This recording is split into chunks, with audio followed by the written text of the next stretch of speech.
Shackles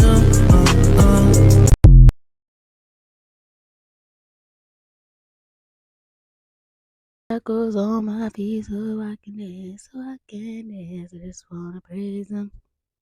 I just wanna praise him. Broke my chains, now I can lift my hands. And I'm gonna praise him. And I'm gonna praise him.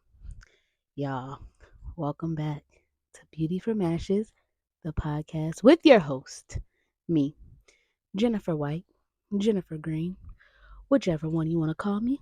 I answer to both. Welcome back, guys. So I'm just going to start by saying that I already recorded this podcast, an hour podcast.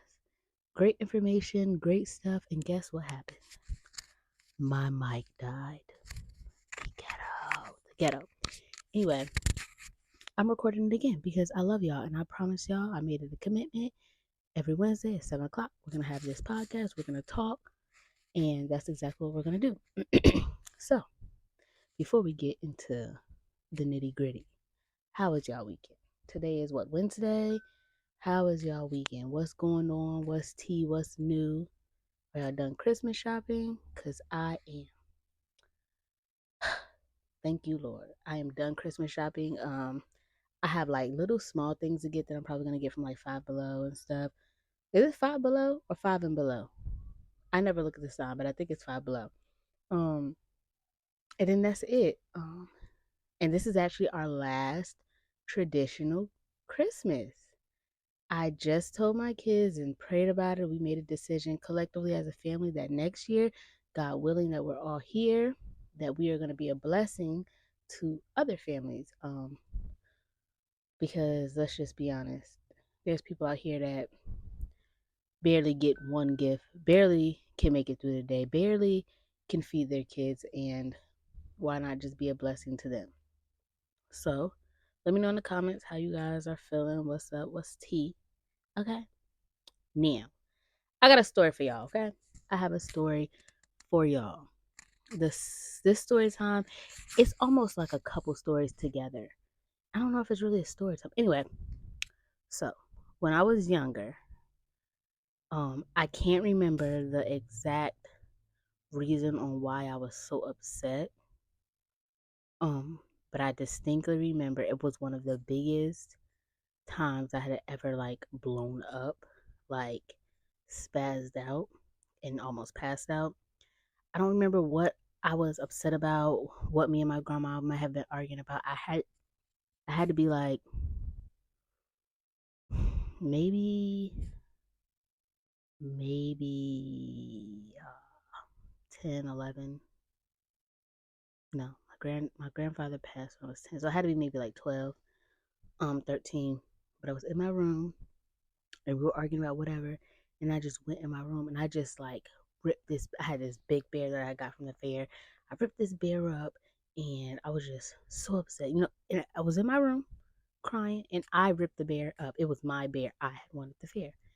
And my grandmother put me in a bathroom and made me close the door, and I wasn't allowed to turn on the lights, which was a very frequent thing. Like if I got in trouble, I would get beaten, then I would get put in like some dark room and I wasn't allowed to like move or get up, whether it was like a bathroom, a closet, or something. Now, trigger warning for the people that have like maybe PTSD or have been through traumatic experiences with child abuse.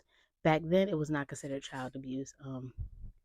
And back then, I didn't feel like I was being abused. Right at this big age of mine, at 29, I don't feel like I was being abused. I felt like my grandma handled things the best way she knew how to handle things with what she was given as tools.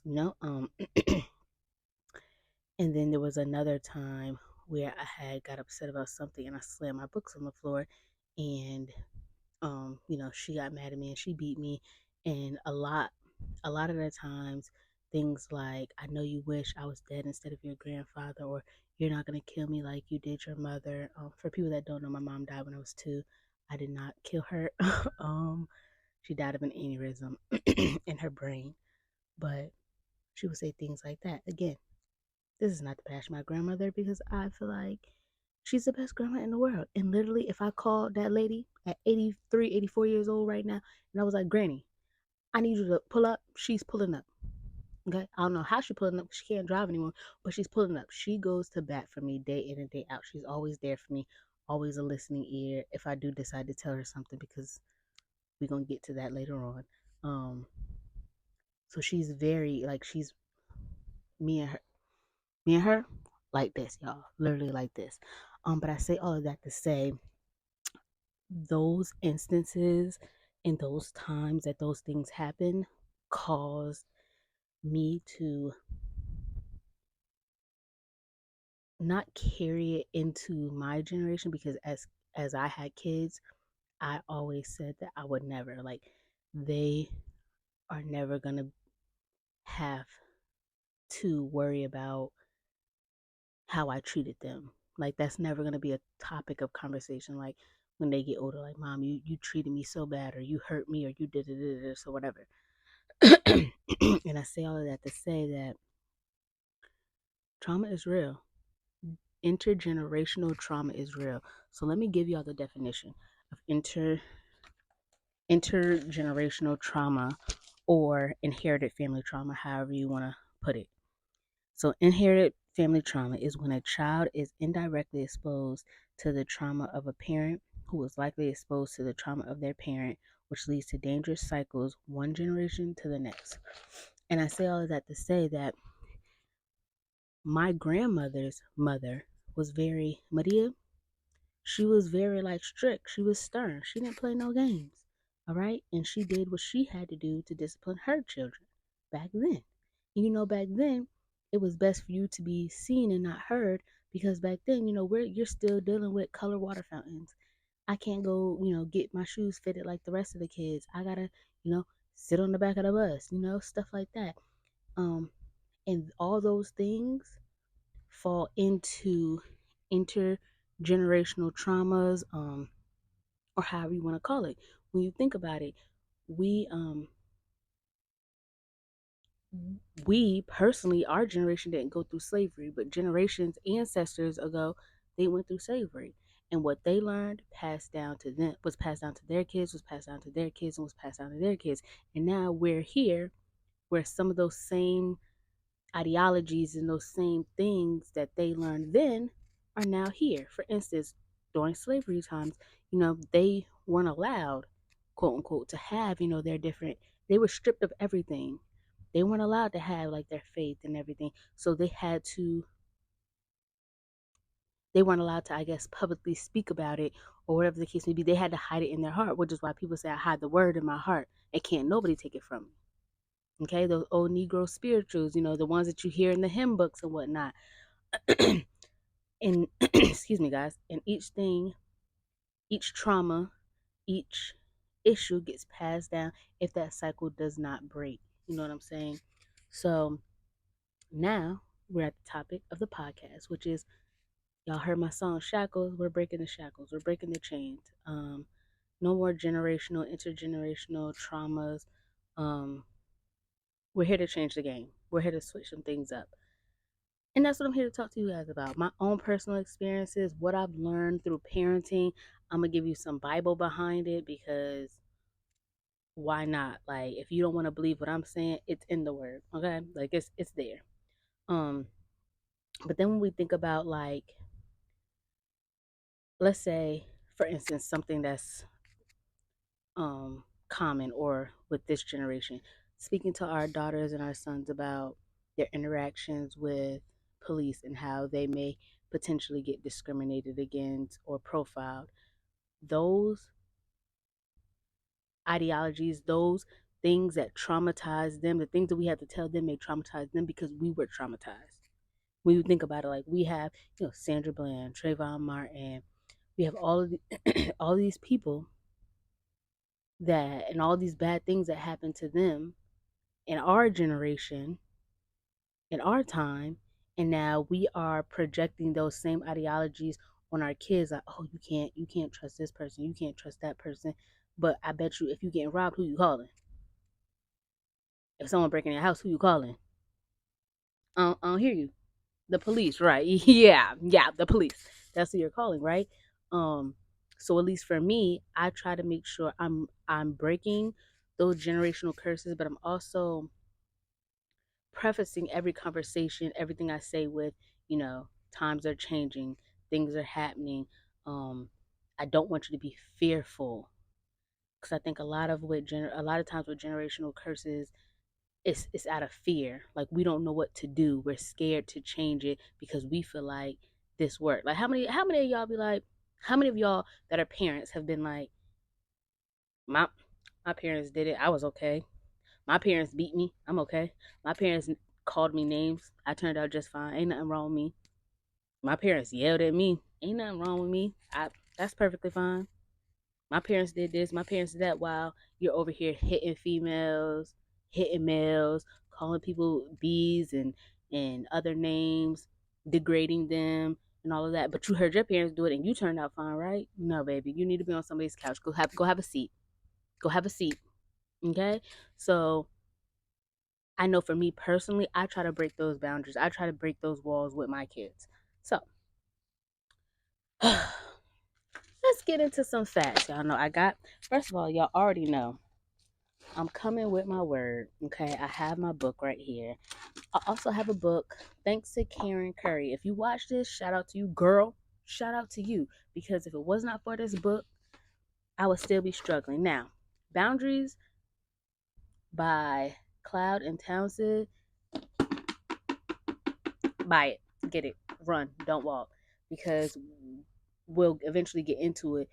Coming when we're trying to break generational curses or whatever, boundaries have a big role in that because this is something I personally struggle with. That I know there's a boundary that I need to establish. Even today there's a boundary with somebody that I know I need to establish, and because I don't want to hurt their feelings, I have not established that boundary yet. And that boundary that I'm establishing isn't for them, it's for me, for my own personal growth and everything. And I think that's what I struggle with because I don't like hurting people's feelings. Definitely not intentionally, but unintentionally as well. I hate it. So let's see, y'all.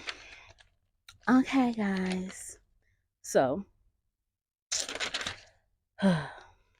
some of the symptoms of like generational curses lead to like anxiety, of course, depression, depersonalization, or feeling detached from yourself or the surroundings around you, emotional numbness, lack of self-worth. And then when I was reading on this, I came across this thing in Deuteronomy 28, right? Deuteronomy 28, 15 through 68. I'm not going to read all of that clearly, but this is what it says. It says, if you do not obey the Lord your God by carefully following all of his commands and statutes I am giving you today, all of these curses will come and overtake you. You will be cursed in the city and cursed in the country. Your basket and kneading bowl will be cursed. Your offspring will be cursed in your land produce. The young of the herds and the newborn of your flocks. You will be cursed when you come in and cursed when you go out. And I feel like that stuck out to me just for that specific part. Your offspring will be cursed. Whatever you don't fix now will catch up to you or your kids later. Because in the word, when God says, I'm going to bless you, he never just says, I'm going to bless you. I'm going to bless you and all of your descendants, everybody that comes after you, right? That's what he said. Correct me if I'm wrong in the comments, but that's what he said, right? So to me, that's saying God has put in place all of these, not put in place, all of these curses are in the book. Like you have curses of like finances, curses with your kids, like trauma with your kids, all of these things, and what you don't fix becomes their problem. And that's not fair to them.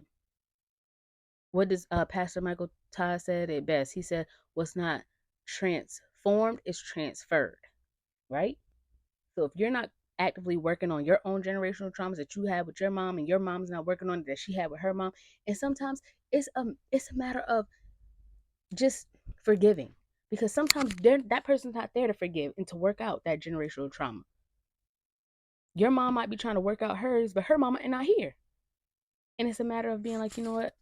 I forgive you. She did the best she could do and not hold any animosity, any ill feelings. Like that's sometimes that's all it takes. Because they always tell you forgiveness is not for who? It's not for the other person, but it's for who? It's for you. Forgiveness is for you and not the other person. They always tell you that. They tell you that. What I also learned in that in Deuteronomy, Deut- why do I feel like I'm pronouncing that wrong? Deuteronomy. That's the problem. You got to say it fast. If you say it slow, it's gonna sound crazy. Deuteronomy. There you go. 28. That generational curses come through like your bloodline. It comes through again, passing from generation to generation, as well as generational curses can only be fixed through your bloodline. Like you can't expect somebody to come in. That's like me expecting my husband to come in and fix everything that's wrong about the generational curses that I've been through. He can't do that. I can fix that by breaking it. We can teamwork, me, him, and God can teamwork and break those curses. You get what I'm saying? So, about what's the other fact? Because I have to write stuff down. Y'all know my ADHD brain, it don't let me complete all my thoughts and sentences. So 70% of adults in the US have experienced some type of traumatic event at least once in their lives.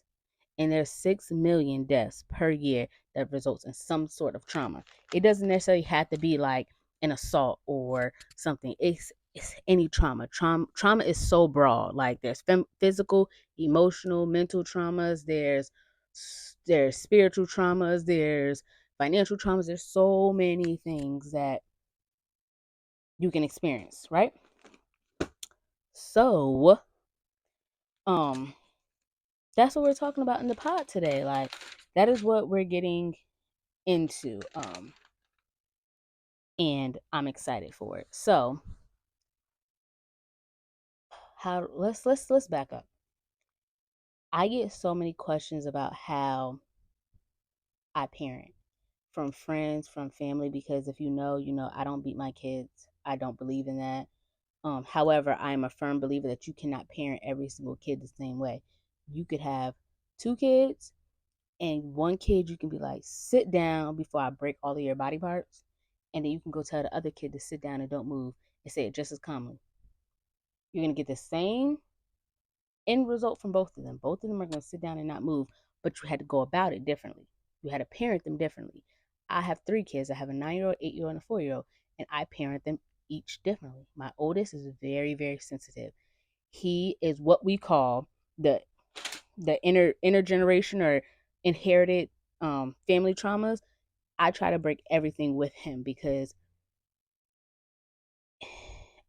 unfortunately he's seen so much to only be 9, and he's dealt with so much to only be 9, and he has he's so sensitive. He's like literally such a care bear. If anybody knows him, he's so sweet, but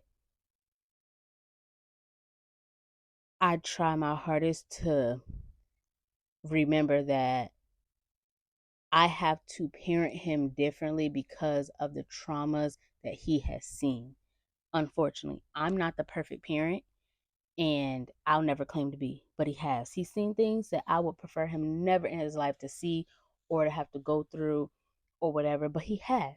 So here's my job to break those curses, for him to know that you can talk to me. I'm not going to judge you. I'm not going to yell at you. I'm not going to get offended if you tell me something. Let me tell y'all something. My son in therapy, and this was literally the hardest thing for me to hear, told his therapist that he feels like he wants to take his life every single day because up until we put him in therapy, he felt like he could only talk to me and God, and, and at the time, that wasn't enough for him. He had so much built up. He just was like, sometimes I just don't want to be here. Like, it's too much on me. And y'all, that broke my heart because as a parent, I instill in him that he can always come and talk to me. is if he sits me down and wakes me up, he has woken me up at 5, 4 in the morning and be like, I just need to talk. And I'm okay with that. Don't bottle it up.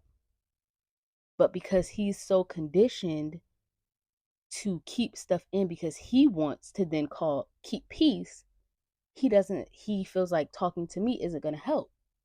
And that is where inherited family trauma comes in, because I'm not perfect. And I'll tell you, I am that way. My people pleasing has now affected him because he sees me.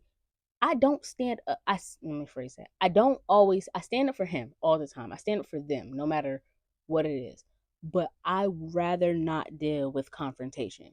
So when he sees me people pleasing, he feels like that's what I have to do to avoid confrontation. So whatever someone tells me to do, I'm going to do it because I don't have time to argue, fight, or none of that. And that is not okay. Y'all, that is not okay. People pleasing, what did my therapist say? People pleasing is a type of, did she say it was a type of fight mechanism? Like it's a trauma mechanism that you get because you've been through or seen trauma. Yeah, I don't like that. So that's like another generational curse that I try to break. And I don't like that for him, and I don't like that for me, right? So when we're talking about generational curses and stuff, that goes for your family, your elders as well. Because let me tell you something. I love my grandma, but she won't tell you sorry. She won't tell you that she's wrong. She won't tell you that my bad. She won't tell you any of that. She will stand firm, stand on business, and be wrong. You know how you got that one person that just be loud and wrong, always got something to say and be loud and wrong all the time? That's her. She be loud and wrong all the time, loud and wrong. Like I feel like she remember what she want to remember and then don't remember what she don't want to remember. But she's one of those people. Like she will not she will not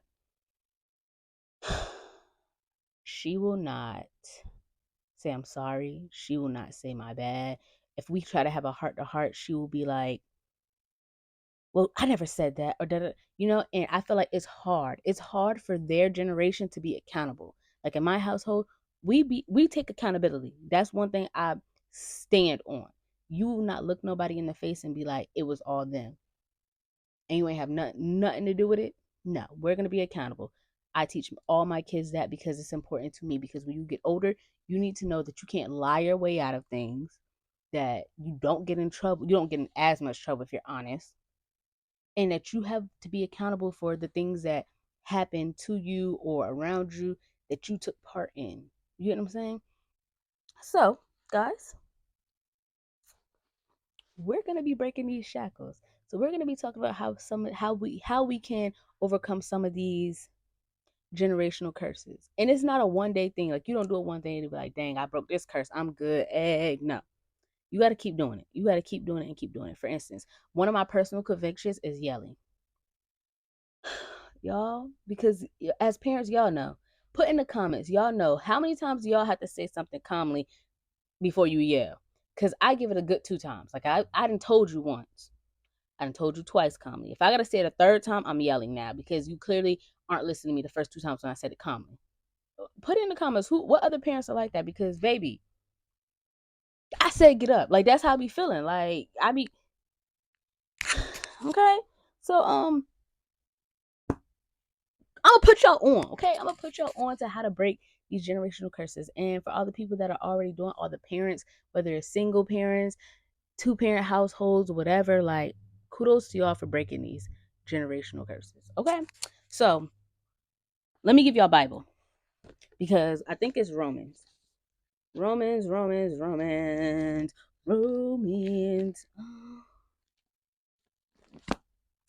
it Romans?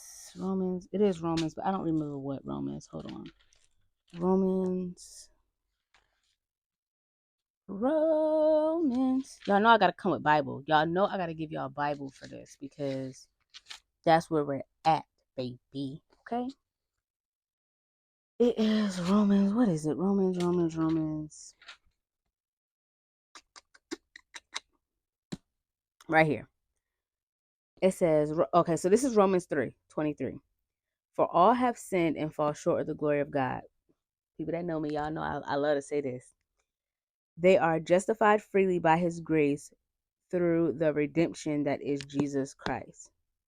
God presented him as the mercy seat by his blood through faith to demonstrate his righteousness, because in his restraint, God passed over the sins previously committed. God presented him to demonstrate his righteousness at the present time so that he would be just and justify the one who has faith in Jesus. So, y'all, listen.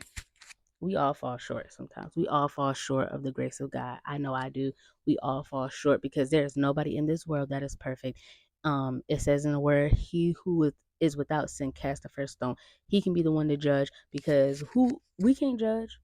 Like, we are made, and while we're in this flesh, we are sinning every day. We're the whole purpose of coming to God is to be sinless, like to sin less. Not There is no way that we can go our whole lifespan without sinning, because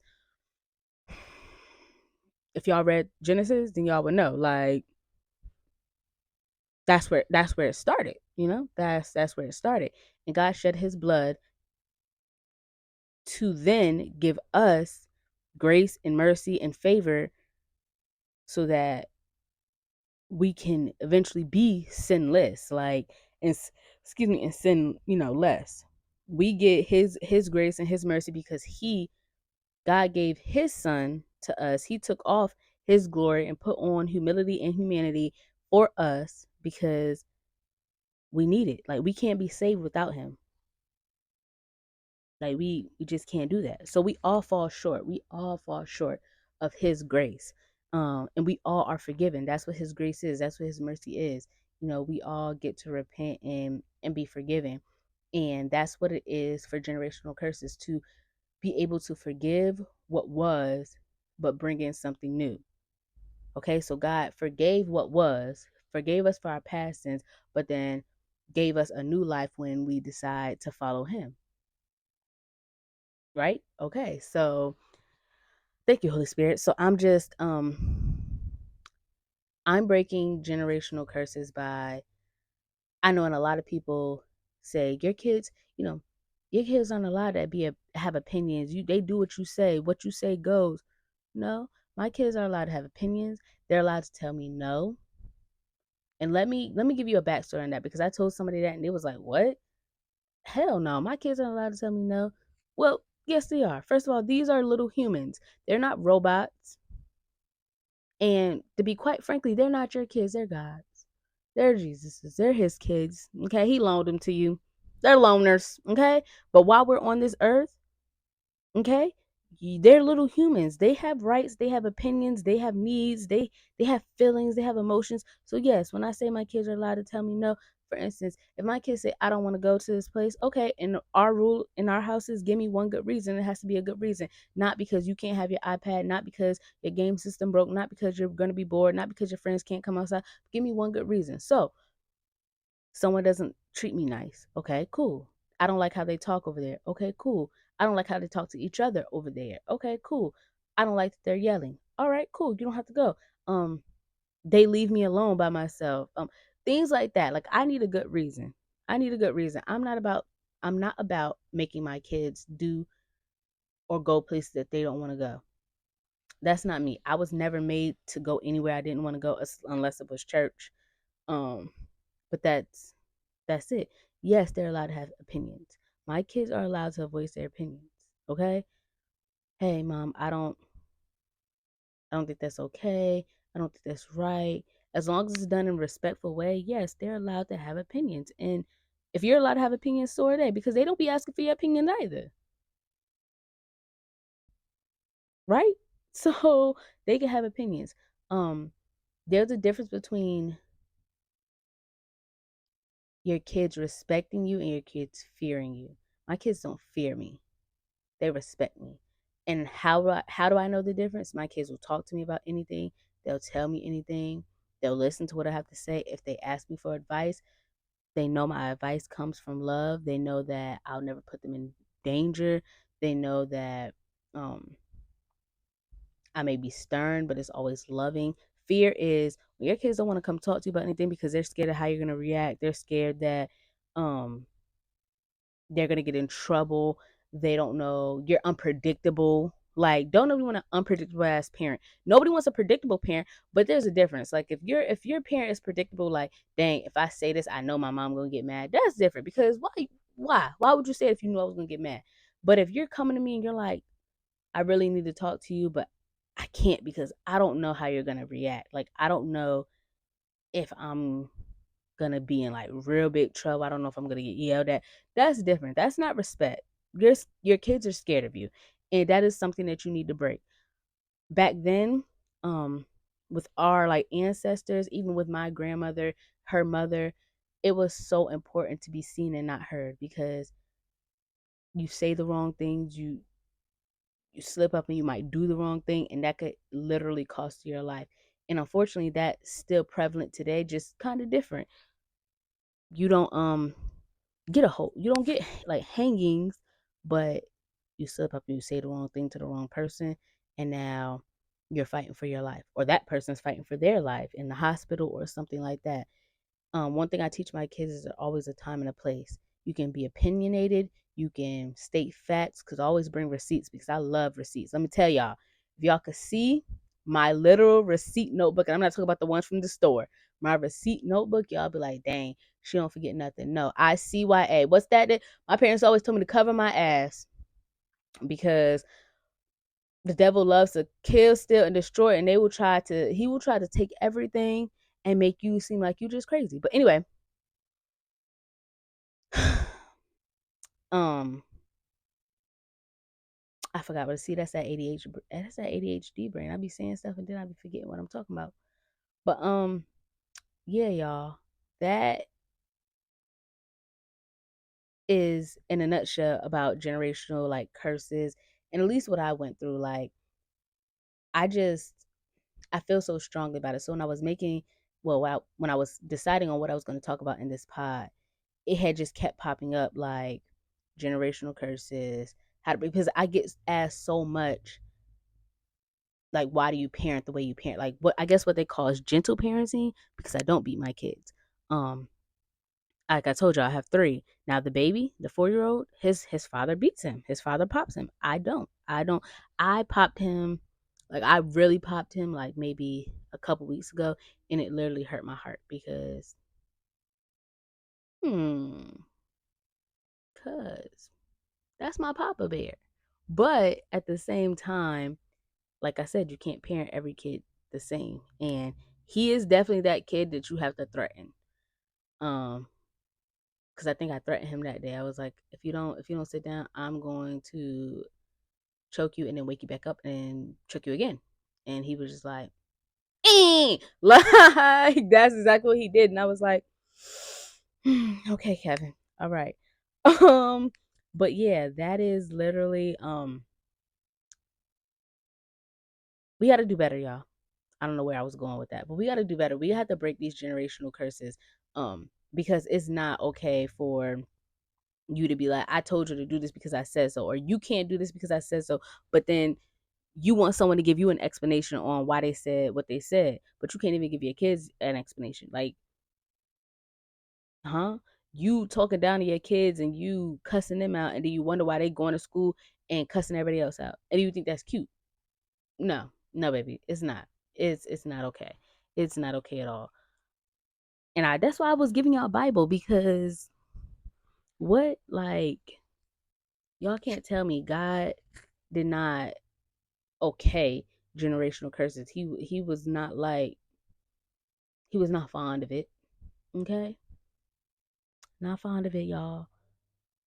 I'm sorry, y'all. I'm still thinking about how I really recorded this whole pod, and the mic went out. If y'all see me looking down, that's why, because I charge this thing real good, and if it goes out, y'all just not getting one. Okay, y'all just not getting one this Wednesday. But no,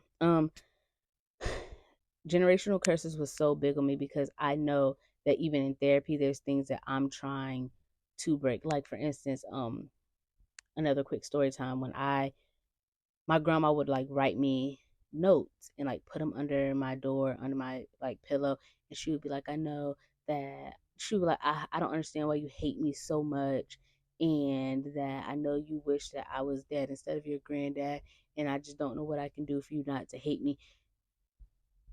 And I used to be like, and these little letters used to have me bawling, like ugly cry. And now that I'm older, I tell her all the time, this is my boundary. If you're gonna speak to me like that, then no, you don't get to have a conversation with me, because we're not being narcissistic. We're not trying to flip the tables on me and make it seem like I'm doing something bad. That's why this book right here is so important. And let me read you a part of the book that like jumped out to me as I was reading it. And I still haven't got done with this book. I need to finish it because it's such a good book. But I started reading Damaged but Not Destroyed by Michael Todd, and now I'm waiting to read In the Basement with Tim Ross, because we dwellers over here. But yeah. So this part stood out for me. It says Galatians 6:2. And in this way, you will fulfill the law of Christ. This verse shows the responsibility to one another. Many times, others have burdens that are too big to bear. They do not have enough strength, resources, or knowledge to carry the load, and they need help. Denying ourselves to do for others what they cannot do for themselves is showing the sacrificial love of Christ. This is what Christ did for us. He did what we could not do for ourselves. He saved us. See, I told you. We can't save ourselves. So he sacrificed himself for us. Do you know? Do you know? Do you know how much love somebody has to have for you to shed blood and to lose their life for you? Like, he's been stressed since he's been born. Let me ask y'all. How many of y'all be like, I done had a stressful pregnancy. Y'all almost killed me. This man, this baby, this man was born, and y'all wasn't getting woken up in the middle of the night by an angel saying that y'all got to flee to this country and that country and this country. He was stressed. His parents got woken up in the middle of the night and was like, you have to flee because somebody is trying to kill you, trying to kill this baby that y'all birthed. What? You know how stressful that is? Do you know how stressful that is? Y'all don't know how stressful that is. Back to the book, right? And then it says this in Galatians 6:5. Each one should carry their own load. Everyone has responsibilities that only he or she can carry. These things are our own particular load that we need to take and daily responsibility for and work out. No one can do certain things for us. We have to take ownership of certain aspects of life that are our own load. So not only are we trying to take the load that our parents gave us, because, they need help carrying it because they have trauma from their parents that they have unresolved issues with and hasn't sat down and talked to anybody. So they're carrying that load, and then they're trying to carry their own load. And now here it is, us trying to carry. Now we're carrying both of their loads and our own load. Because I'm pretty sure at some point in time, we've caused some type of trauma to our kids. Now we have to try to break that trauma and that so they don't pass that trauma down to their kids. Like, my own personal conviction, again, is like yelling and cussing. That is something I'm trying not to do. Although I don't cuss at them, I may yell at them, but I don't cuss at them. That's something that I am trying to break so they don't have to yell and cuss around their kids. You get what I'm saying? So we have our own personal loads that we have to carry, the demons that we have to fight, curses that we have to break, and then we also have those ones that people need us to help carry theirs. Like, it's weighing them down so hard.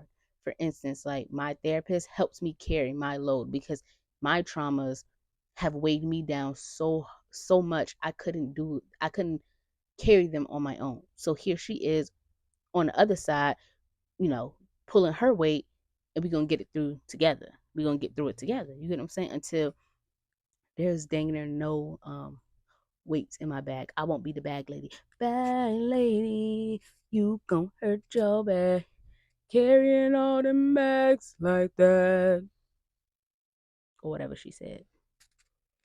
So yeah, that is y'all, we have to do better. Like, that is the most important thing about generational curses. And while we're breaking these, know that it's okay to set boundaries. Like, there's a boundary that, like I said, that I need to set right now, and I'm too scared to do it because I don't want to hurt anybody's feelings. But something that my therapist said is that they're going to be okay. Their feelings may be hurt, but they will be okay. And the boundaries, as long as they're healthy boundaries, you're not setting it for them, you're setting it for yourself.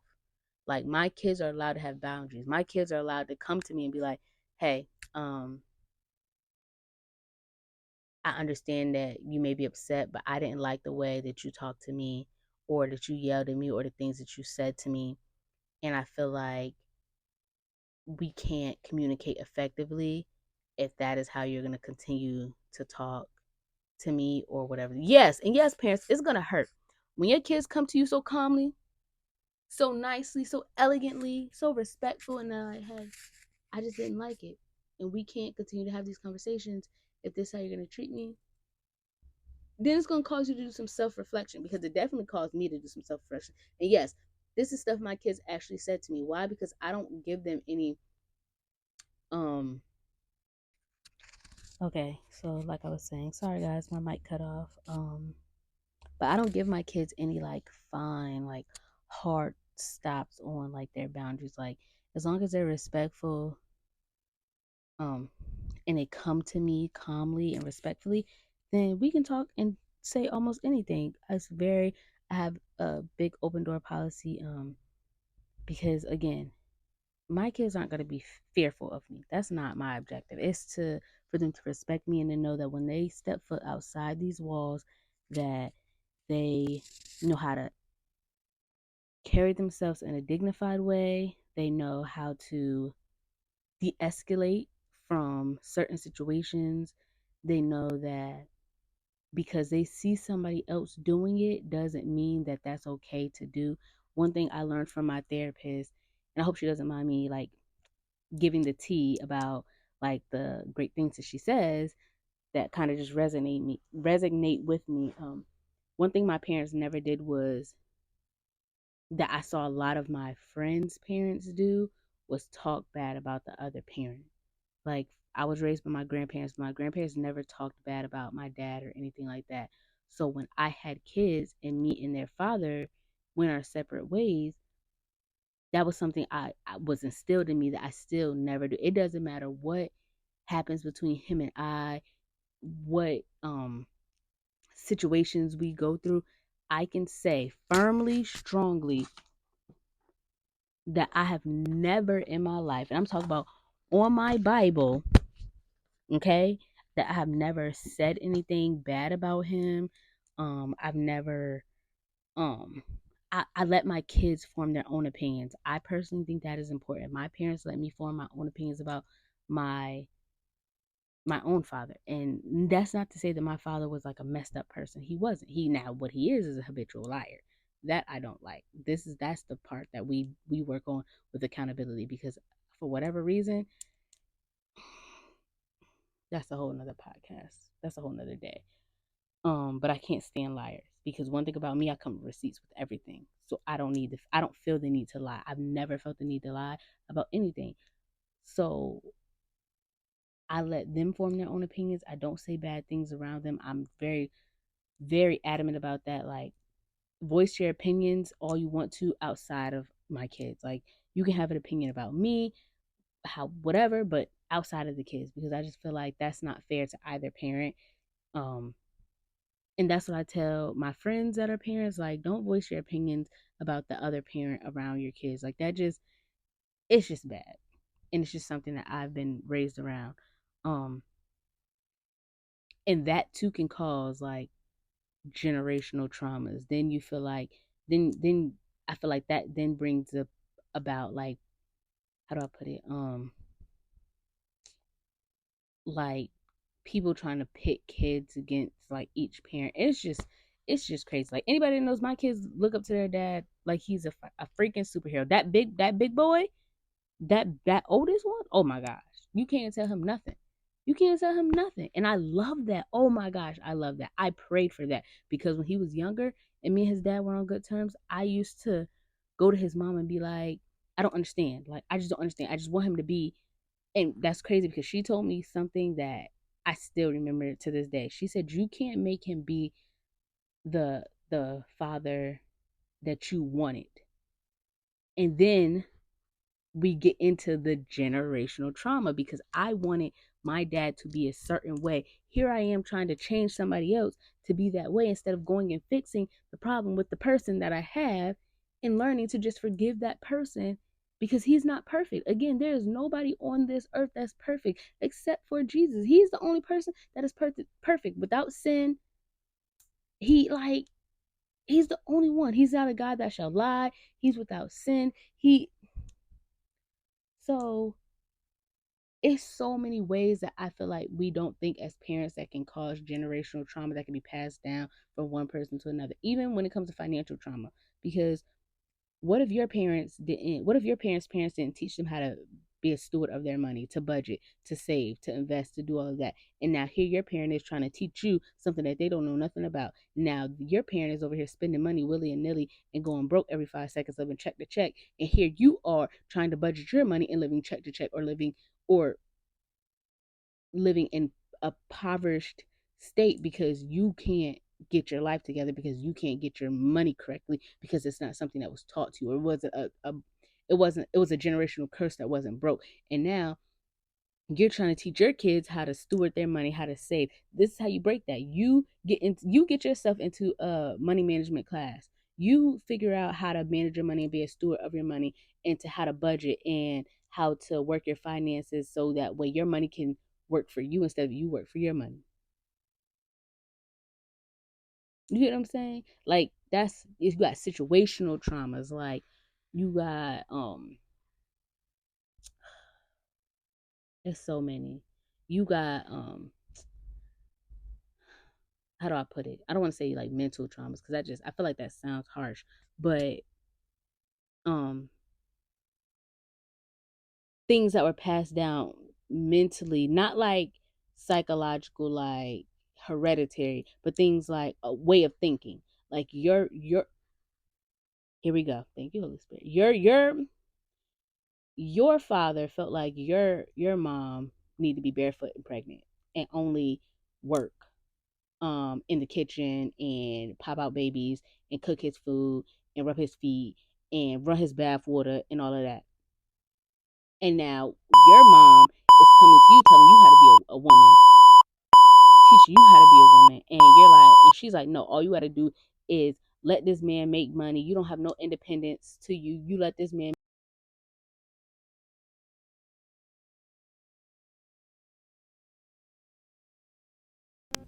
See, this that shit I be talking about. Cause why my mic keep dying and I keep charging it. I gotta take a deep breath, y'all. Satan, you're not about to win this. You're not about to win this. Um, yeah, and now your mom is trying to teach you how to be a wife, and she didn't even know how to be a correct wife. She felt like she was supposed to be barefoot and pregnant because that's what her mom was doing for her daddy and so forth. You know what I'm saying? Like, it's just a lot. It's a lot, y'all.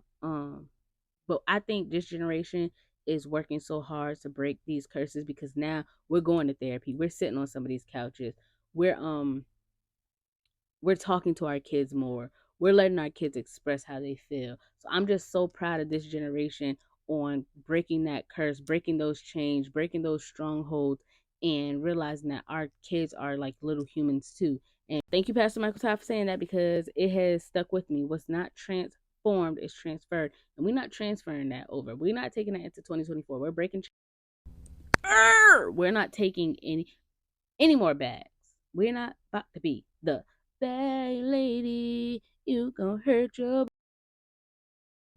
carrying all these bags like that, or whatever she said. Okay, so let me end this pod because this mic is about to in an uproar, and I can't have that.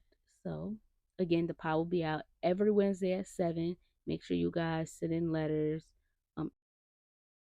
ask questions, all of that good stuff. I have been blessed to be able to be, you know, a voice of reason to some, and I love that. And oh my gosh, thank you guys so much for the support. Well, guys, I think this is it for the pod because my mic is dying. Oh, look at that. We made it to an hour, almost an hour, just like we did before. Again, every pod comes out Wednesdays at 7 p.m. Thank you guys so much, so much for just tuning in with me. Make sure you like, share, subscribe, like, and send in listening letters. Like anything you want. I feel like I have been blessed to be able to be a confidant to a lot of people. A lot of people has just like let me know that I give great advice. And I'm not a relationship expert. Okay, I just want to say that. And I'm still learning my word. Okay. But I do feel like I was called and I was chosen to be able to make a difference in somebody's life and for my life and my words to resonate with somebody else. So send in any letters, any questions. You can send it to my mic keeps cutting out because it's the ghetto. But yeah, it's 7aesthetics gmail.com. And I will see you guys later. Bye.